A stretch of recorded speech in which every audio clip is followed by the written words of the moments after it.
Umar bin Khattab radhiyallahu anhu berkata, suatu ketika kami, para sahabat, duduk di dekat Rasulullah sallallahu alaihi wasallam. Tiba-tiba muncul kepada kami seorang lelaki, mengenakan pakaian yang sangat putih dan rambutnya amat hitam. Tak terlihat padanya tanda bekas perjalanan, dan tak ada seorang pun di antara kami yang mengenalnya.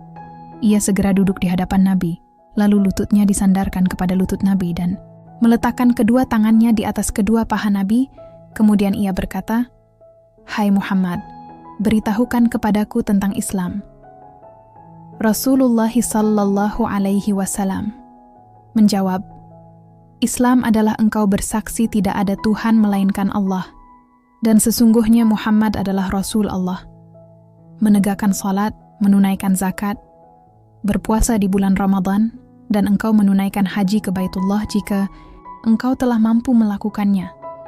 Lelaki itu berkata, "Engkau benar." Maka kami heran, ia yang bertanya, ia pula yang membenarkannya. Kemudian ia bertanya lagi, "Beritahukan kepadaku tentang iman." Nabi menjawab, "Iman adalah engkau beriman kepada Allah, malaikatnya, kitabnya, para rasulnya, hari akhir, dan beriman kepada takdir Allah yang baik dan yang buruk." Ia berkata, "Engkau benar." Dia bertanya lagi, "Beritahukan kepadaku tentang ihsan." Nabi menjawab, "Hendaklah engkau beribadah kepada Allah seakan engkau melihatnya. Kalaupun engkau tidak melihatnya, sesungguhnya Dia melihatmu." Lelaki itu berkata lagi, "Beritahukan kepadaku kapan terjadinya kiamat."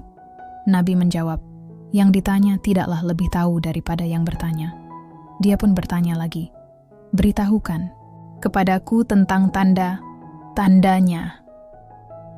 Nabi menjawab, "Jika seorang budak wanita telah melahirkan tuannya, jika engkau melihat orang yang bertelanjang kaki, tanpa memakai baju, miskin papa, serta penggembala kambing telah saling berlomba dalam mendirikan bangunan megah yang menjulang tinggi." Kemudian lelaki tersebut segera pergi. Aku pun terdiam sehingga Nabi bertanya kepadaku, "Wahai Umar, tahukah engkau siapa yang bertanya tadi?"